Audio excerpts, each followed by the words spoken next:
Hi there, welcome to Train to Code. Today we're going to be doing something a bit different and a bit longer. I'm going to be building a web application from a random idea generator.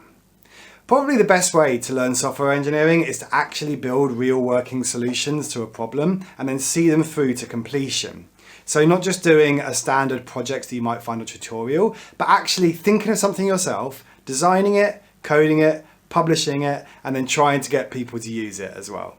I think having that end goal in your head of I'm actually going to put this in front of real people, having that goal in your head I think is really important to give you the motivation to keep going. And if you keep going, then you'll keep learning. So follow me in this video and we're going to be doing just that. Now I genuinely don't know at this point what I'm going to be building. Let's just spin the wheel and we'll make whatever it suggests. We can think of this a bit like a challenge. Maybe I'll do more of these if it goes well. If it goes badly, I'll still publish this video anyway, so at least you can learn from my mistakes.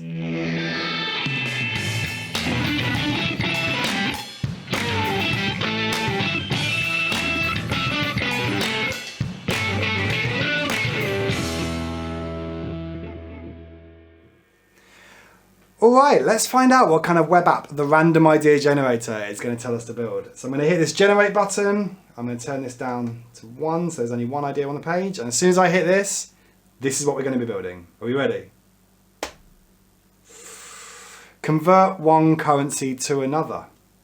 Okay, so a currency converter basically. I can do that, that's definitely achievable. Currency converters already exist, of course, but that doesn't matter, we'll just make a better one. We should probably go on Google first though and have a look around at other websites that do currency conversion work. So, currency converter.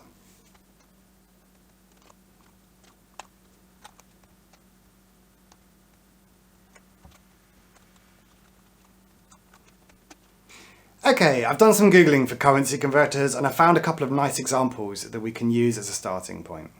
The first thing to note is that Google search has currency conversion built into it. You can literally Google what is £1 sterling in euros like this and it will give you the answer. But this is a bit generic and it's not really a web app. So we're going to ignore that and we're going to look at a couple of actual currency converter websites like this one. This one you convert from and then you select what you're converting to and it shows you the results down here. We've got this one which I think you can go back both ways. So I can actually type in on the right hand side on this one and it will update on the left. That's a cool feature, like that. This one over here is much more basic in terms of CSS, but I like the way this, again, this just updates automatically. And I think we've got one on Yahoo as well. No, okay, fine. So I think we're going to copy styling like this one here, which is Onanda currency converter. We're going to copy this kind of styling and do it so it's like this. Lastly, let's just see what this looks like when we're on mobile. Ah, okay. Yeah, okay, so it's like a column layout on mobile as well. I like this format. It does have adverts. We can do ours without adverts. We said we were going to make a better currency converter. Doing it without adverts will make it better. So there we go. Okay, so now we can start to put together a picture of what we're going to build in order to meet these requirements of converting one currency to another. Based on the existing converters that I looked at, I think we can make the following decisions. This will be a JavaScript web app that's going to run in the browser. It's not going to be a mobile app or a desktop app or anything like that. Secondly, it's going to need the most up-to-date exchange rate for the currency that you're converting from. So we're probably going to have to call off to an API or something to get that in real time. We're not going to store any information, so that's another requirement. For the exchange rate, we can go off and we can fetch that as and when the app needs it. So we won't be storing that in database, we won't be managing logins or anything like that. So the next step now is to make some technology choices based on these requirements, otherwise known as choosing a tech stack. There are lots of different technologies that will allow us to build a currency converter to fit these requirements. So we have a bit of freedom here. Considering the aim of this exercise is to learn and build up your programming skills, then I'd suggest using a tech stack that is familiar but not completely known. You want to throw in some new stuff to make sure that you're actually learning something new by doing this exercise. So looking over this list of requirements again, I think we can make the fairly bold decision and say that for this we don't actually need a back end. If we can build this currency converter as an entirely front-end only web app, then that'll cut down on the complexity enormously. We aren't storing anything, and we can deploy this as a bunch of static JavaScript and HTML assets, which will be significantly easier than implementing a backend for this. So given all that, I'm going to pick a tech stack, and my tech stack is going to consist of React, TypeScript, and this really nice front-end bundling tool I keep hearing about called Vite. Now, I've never used Vite to build anything before, but I've read the docs page on their website and it looks pretty simple. Vite is French for speed, so I'm guessing it'll be fast. And I've been wanting to try out Vite for a while. So there we go. I'll be learning something on this project as well as you. So that's going to be our front-end tech stack: React, TypeScript, and Vite. The only thing we might need a backend for is looking up the exchange rate. That's going to need to come from an API call. Now, it might be possible to find a public exchange rate API that we can call directly from the front end. So I'm just going to go back to Google and see what exists on the internet.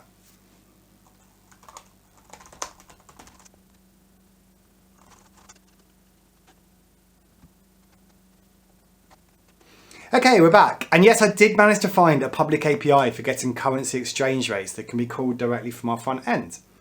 The lovely people at ExchangeRate-API have made this available completely for free and without an API key. So that's really helpful. There's a link here for adding attribution, so we definitely do that because this is going to help us out massively and it's going to be removing our need to build a back end. So this project has just greatly reduced in size, and I'm beginning to think we might actually get this done in one video. So the next step is to get the list of currencies our visitors will be able to convert to and from. You can see it says currency codes we support here. So what I need to do is get these currency codes and these countries and these names, get these out, and we can use these as like the local database for our currency converter, and then use the exchange rates from these. So I'm just going to do that now.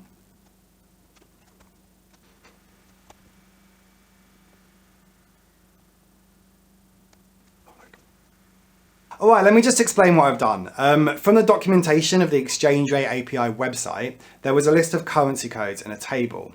So I decided we can pull the information directly from that page and put it into a JSON file and include that in our front end as a data source.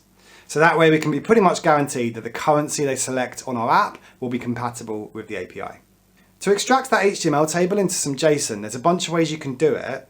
I did it by selecting the table data and pasting it into Google Sheets here. And then I have this Google Workspace extension called Export Sheet Data. So if you go here, Export Sheet Data. And that opens up this window on the right hand side and it lets you export your Google Sheet as a JSON object. And the JSON object that I got back is like this. So you can see it's got the currency code, the currency name and the country from the spreadsheet here. Brilliant. So we've picked a tech stack and we've identified which third-party services we'll need to integrate with, and we now have our data file as well. So that's basically everything we need to start writing code.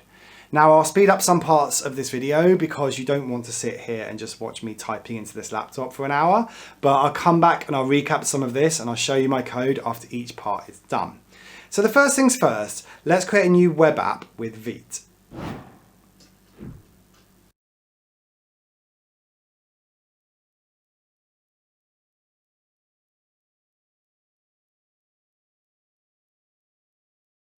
Right, I set up a new Vite project that we're going to use as the starting point for our application. Let me just very quickly take you through what's been set up by Vite. As you can see here, I've got it running on dev on this local port 5173, and it gives us Vite plus React. Remember, our tech stack is Vite plus React plus TypeScript. Those are all options I set up when I was configuring Vite. I created this by doing npm create Vite at latest. That's what created the application. And I put it into this currency converter folder here. Now, if we open up Visual Studio Code with code space dot, then we can see what Vite's created for us. You can see here, Vite's created the package JSON for our application, a TypeScript configuration because we chose TypeScript with Vite. There's a Vite configuration here, and then there's this folder called src or source. So this is where the source files for our Vite project are going to be. You can see we've got app.tsx, which is the component. So this is the component on the page there. And then the app.tsx has got its own app.css. I'm just going to make this a little bit bigger for you on the screen. So that's got its own app.css file next to it. So these will be the styles for the app.tsx component. There's some boilerplate here, that's like some reset styling, and then there's a Vite thing here. So what we're going to do is we're going to be writing our currency converter application inside this app.tsx, and we'll add other components in as and when we need them. I'm going to start by just deleting all of the stuff that Vite put in for us because we don't need any of that, and then I will start writing the code for this. So I'm going to skip through this very, very quickly, and then once I've written a bit of code, we'll stop and I'll talk you through what I've written at that point.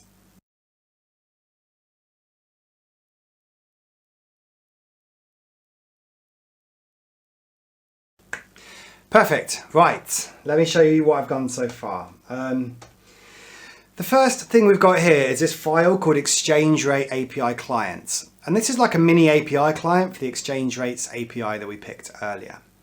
Whenever you need to call an API in your front-end web application, it's nearly always a good idea to use some kind of client wrapper like this that makes the actual API calls and exposes a much simpler interface to the rest of your code. In this case, we have a function here to get the exchange rates. I've called that get rates for currency. And I've declared some basic types for the response down here. So that way, when we need to access this API anywhere on our application, we don't need to remember this URL here. All of these response options, we can just import this file and call this method from anywhere in our code. If this API had more methods, then I'll create more functions in this file. Most APIs you use will come with an npm package that contains these wrapper functions, so you don't need to worry about writing them. The Exchange Rates API doesn't have a JavaScript client, so that's why I've created this file myself. Okay, secondly, conversionblock.tsx, this component here. Naming stuff is hard, but this is basically the block on the screen that contains a select box for selecting the currency and an input field for entering a value. Now there'll be two of these on the page, one for the value that we're converting from and one for the value that we're converting to. So that's why I've created this as a component so that we can use it twice. Also in our component, you might notice that we've got this currency input here. This is actually from a third-party package called React Currency Input Field. I originally began implementing this as just an input field with type of number, but there's actually quite a lot of functionality that you need for entering currencies. It wasn't as simple as I thought it was going to be, so luckily, what with this being React, then there was a component for literally everything on NPM. So I just Googled React Currency Input, and this was the first one that came up, this React Currency Input field. Now, for those of you that use React a lot, I've created this conversion block as a controlled component. And what that means is the component doesn't store any internal state. So the current values of the currency and the input are passed down into the props here. And when the user changes something, that kicks off these on-input change handlers, which are also passed down in the props. An uncontrolled component would be where we do a use state hook somewhere inside here, and then we would store the input value inside the component. Generally, controlled components like this are cleaner, but the more important thing is to be consistent. So I'm using the currency input as a control component by passing in value. And then I'm also making my conversion block component a control component as well for consistency. Okay? Right, the last app component we're going to look at is this app.tsx, which is the one that came with the Vite project in the first place. So this is what's going to hold all of the state for our app. It's not a big application this, so we're not going to be introducing contexts or anything. I'm just keeping all of the variables in the state inside the app file like this, using the useState hook. If this grew larger, then maybe we'd move this data inside a context and use a reducer to modify it. So yes, like I said, you can see we're storing the currency to convert from, so that's from currency here. And then the currency convert to, so that's the to currency. And then the values that they've entered into the text boxes in this array. I had to make this an array of strings because these numbers get really complicated with the decimal place and stuff when you're typing into the input box. So you really need to keep the actual string that they've typed in for a better experience for the user. Now, before we go to the rest of this component, it's probably a good idea to show you what this actually looks like when it's running. So I ran it with npm run dev, which is how you run a Vite application, and this is it. So as you can see here, we've got this collection here of input plus dropdown.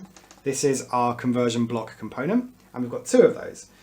We've got this one converting from United States dollar $1 is going to be pound sterling, £1.11. Okay, now I'll show you the rest of the code for that app component. Let's have a look down here. If you look at this, this is the HTML that we're creating for the app component. So we've got the conversion blocks. There's two of the versions of a conversion box. One of them I'm passing the from currency into, and I've got the input from value handler. And the other one I'm passing the to currency into. So back on here, this is our from currency and this is our to currency. I've also got the footer with the attribution to the exchange rates API. That's very important. And then I've got a title and a subtitle just in a P block. There's no styling of this and so far because obviously I'm going to show you this first and then I'll go and style it later. So it won't end up looking like this as the result. Okay, the last part of this app.txt file are these functions in between here. So this is where everything gets tied together really. So let's dive into this.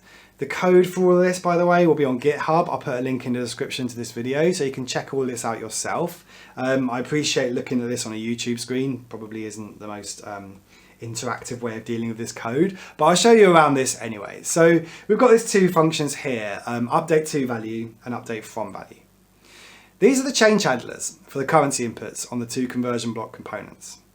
So the first one, update from value, that gets called whenever they type into the number input above. So that's the currency that they're converting from. And this one is called whenever they type into the one below. So that's the currency that they're converting to. Now inside these functions, this is where the currency conversion actually happens. You can see this rates variable here. Well, that is stored in the state and it contains a dictionary of the latest exchange rates for one particular currency. So that'll be whatever currency we've selected in the top box, the from box. So when they change the value of either of these two functions, we go into this dictionary and we pick out the currency that we're converting to. So that's the one stored in to currency. Then all we do is we divide the value by the exchange rate, or in this case, we divide the exchange rate by the value because we're going backwards. Okay? So anyway, that's our two input change handlers. The last thing to look in here is this use effects block here. In this case, you can see I have the from currency being passed into the second argument of the use effect hook. And that's really important because this is basically saying restrict this use effect hook to only run when that from currency in the state changes. And when the from currency changes, that's when you can see that we're calling off to the exchange rates API and we're getting the conversion rates for this new currency. We're linking this call to the API to a change on the from currency object in the state essentially. Okay? All right, we're about 3/4 of the way there now. So we've got the basics of our application written, it's calling off, it's getting live data. The next thing to do is to do some styling to make all of this look a little bit nicer. Now, CSS is one of those things that you really love or you really hate. I actually like CSS. I love seeing the design come to life and messing around with colors and things like that. And I like designing stuff directly in the browser as well using Chrome's dev tools. If you don't love CSS, then that's okay. There's some excellent CSS frameworks you can use these days to get the job done for you. Tailwind, like this.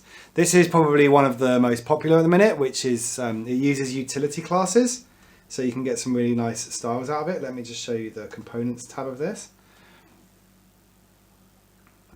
So you can do all this sort of thing with utility classes in Tailwind.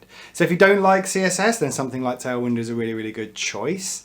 But like I said, I'm not going to use Tailwind. I'm going to style this manually in CSS. So the last thing we need before we begin styling is we need a color scheme. So I'm going to go to this colors.co. And this is really cool. You can just hit this a few times and then until you find a color scheme that you're happy with. So let's go for... Yeah, okay, so I think this sort of beige colour, is beige a nice colour? Beige is a nice colour. So what I'm going to do is I'm going to pick different shades of this beige colour, and then maybe as an accent I could use this purple over here or something like that. Yeah, so I'm going to go for this and then copy this colour code and build my CSS from there. Again, I'll skip through me actually creating the CSS and then I'll loop back, stop the video, stop the recording here and show you exactly what I've done on the CSS.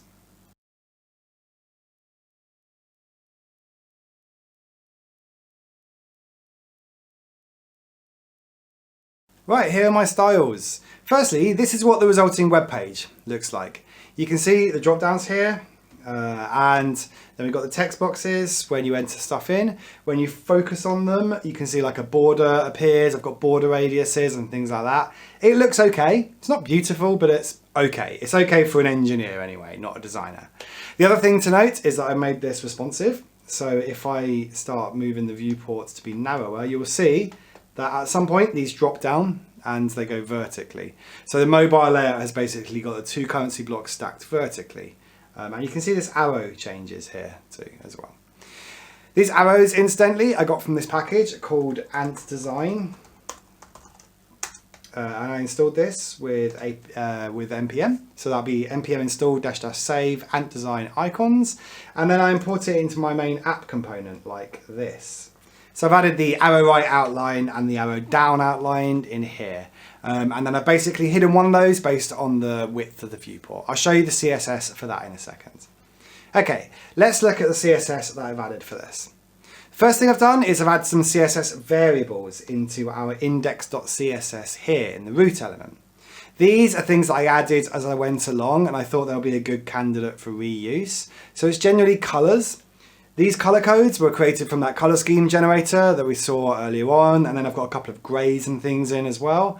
This color here originally was gray, but I decided I didn't like the look of it. So instead of just removing the CSS associated with this, I set the color to transparent. So that means that if I change my mind later on, I can go and whatever I put this block border color as, I could make that a color in the future.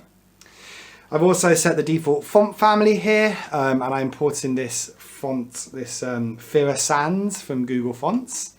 I used the WhatFont Chrome extension. WhatFont is a really handy Chrome extension that I use all the time. Check out my other video here on the top 10 Chrome extensions for web developers to find out more about WhatFont. Okay, on to the rest of CSS then. If you look at the files I've got open here, you can see that for each component, I've created this CSS module file. So that's conversionblock.module.css. So CSS modules are supported in Vite, which if you remember, Vite is our bundling tool. So that will recognize these because of the name module in there. It will recognize these as a module. And that allows us to reference the class names like this. So in the component, you can look, I've got this imported classes as the alias from conversionblock.module.css. And then in our HTML components, we can reference classes dot, and that there will be a reference to the class name inside the module here, control. So control and input here are the names of the classes. So it's also worth noting that you can get this working with TypeScript. To do that, I've installed a module called Typescript plugin CSS. So it's here, Typescript plugin CSS modules. So what that basically does is once we've got that set up, we can actually do classes in VS Code and we can have IntelliSense on them. So I can do classes dot, and it will show me the classes that I've configured in the CSS file module here. So that's really nice. There's no risk there that I'll mistype anything or anything like that. One of the reasons people find CSS so frustrating is that in the past you always had to go searching to remember what a CSS class was called when you wanted to add it onto a tag. Well, TypeScript can solve that really nicely, just like this for you, as it can with so many other problems. Cool. So in terms of the actual CSS for this module, I've just added some paddings, border radiuses, box shadows, that sort of stuff. There's no rules when it comes to design, just do whatever you think looks good. The last thing I'll show you in the CSS is these media queries in app.module here. So this block container flex direction column, that's what will flip the elements into a column on smaller screens. And then down here, we've got some more media queries. These will hide the right arrow and it will show the down arrow when the direction of the elements flip. So if we go back to the currency converter, you can see again, as we move the screen around, oh, I broke something there, 1 second. Okay, if we go back to the currency converter, you can see as we move the screen around, it hides the down arrow and shows the right horizontal arrow as we move the size of the screen. So that's what the media queries are doing in there. Right, now it's time to put this out into the world. Because we've done this entirely on the front end, the hosting of this is actually going to be really, really simple, and it won't cost us any money apart from purchasing a domain name. The first thing we need to do is we need to check our build output. So go into the console and do an npm run build. Oh, build, not bill.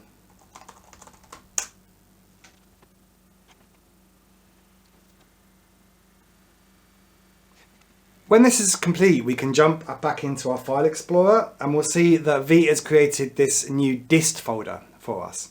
It's grayed out because this will be part of git ignore, so you don't generally check in the build artifacts into source control like git. If we look inside this dist folder, we can see that we've got our assets. So in there are the files that we need to serve to our visitors in order for them to run our currency converter in the browser. So we've got an index.html basically, and then in this assets folder, we've got a JavaScript and a CSS file. These have been nicely minified, which means made small, and that's all been done by Vite for us.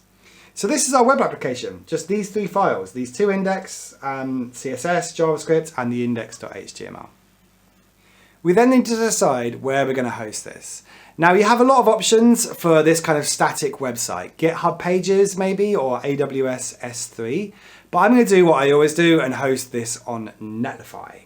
So if I open up my Netlify account, it should just be a case of uploading those build assets from the dist folder onto Netlify as a new website.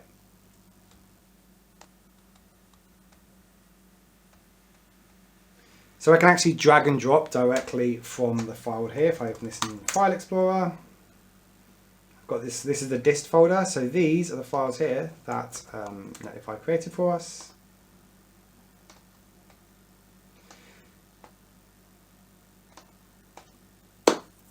So Netlify by default will create a URL for us. You can see it's jovial cupcake and then some numbers.netlify. And if we open that, yeah, here we go. So our currency converter has now been uploaded to Netlify and it's accessible via this URL.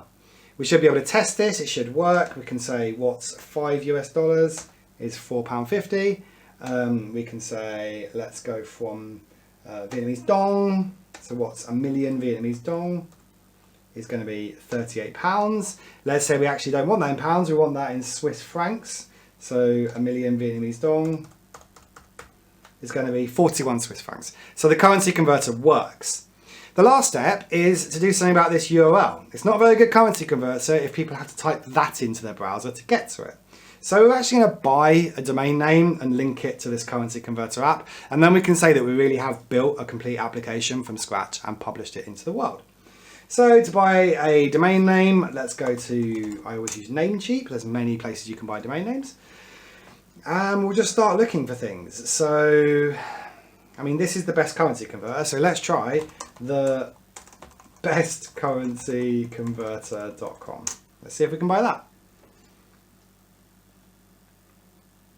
We actually can, okay? So let's go for this. Let's say £8.68 a year. We're going to buy the bestcurrencyconverter.com, and that is going to be linked to our Netlify application.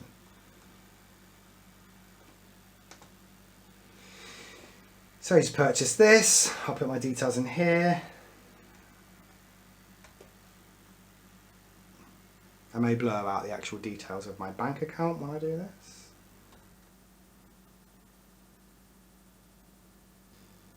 Alright, so I've actually just bought that directly from Namecheap, and you can see it's got this domain registration. I can click manage, and there'll be an area in here where I can go in and I can change the domain name settings for my new domain name that I've just bought, thebestcurrencyconverter.com.